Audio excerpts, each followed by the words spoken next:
Hey guys, this is Messy Jeb, and today I'm going to be showing you how I'm playing on Mythic Skorpyron. And this is going to be a little bit of a cheese. We ended up having a tank die early, so it didn't go as perfectly as we'd like, but this is a very cheesy kill. I just thought it's not a great guide. You don't want to, in general, the mechanics aren't too hard from this. For Shockwave, you want to be behind the scales, and for the Scorpions, AoE them, and don't stand in the green pools that the green Scorpions drop. Other than that, it's pretty straightforward. Just make sure that you're kind of positioned properly. Make sure you're in for those shockwaves, and make sure you're not in front of the boss for when he throws out his stun. For this fight, I'm going to be running my Infernal because it has a ton of AoE damage. I'm going to be running my Malefic Grasp because I'm still going to be channeling the boss as much as I can. I'm going to be running my Sow the Seeds because I'm going to be cheesing my AoE as hard as I can. And I'm going to be running Soul Conduit.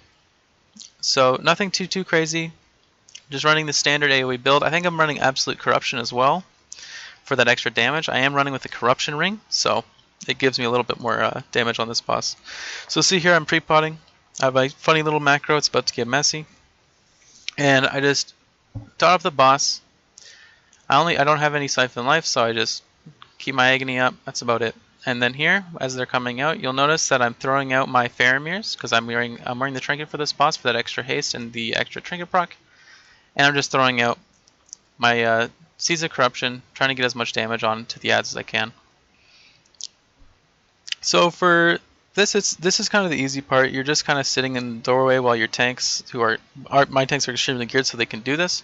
In general, they're not going to do this. You're going to be sitting in the middle. You don't want to get outside of the blue ring because it'll summon scorpions. But for us, we can kind of handle them. And even actually, we almost can't. So don't take that quite as gospel. We just keep sitting here, just holding the scorpions there, just blowing them up. And you'll notice that unfortunately our tanks are dipping a bit low here. So we end up taking the red scorpions out so that the other scorpions kind of chill out, and we run into an issue very soon where there's too much damage for our tanks to handle. So we end up one tanking it. So my advice for this boss is to not do it with this strategy unless you have a disgusting amount of gear.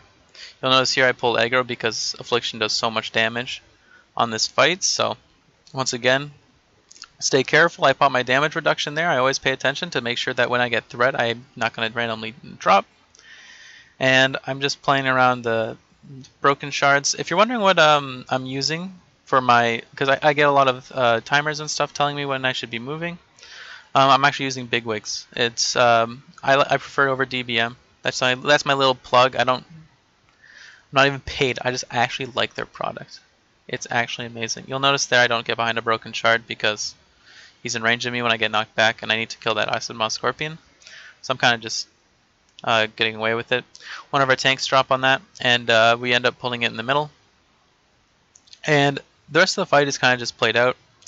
I'm just going to mute myself and I'm just going to let you guys watch it. It's nothing too crazy. The green, a short little explanation is the green ones have an AoE debuff around them, so you don't want to stand too close to those. The red ones, when you use the shockwaves, blow up. And the blue ones are safe. So here you guys go, and hope you enjoy the fight. Like, comment, subscribe if you want to see more, and if you have any questions about the fight, just leave something in the comments and I'll get back to you.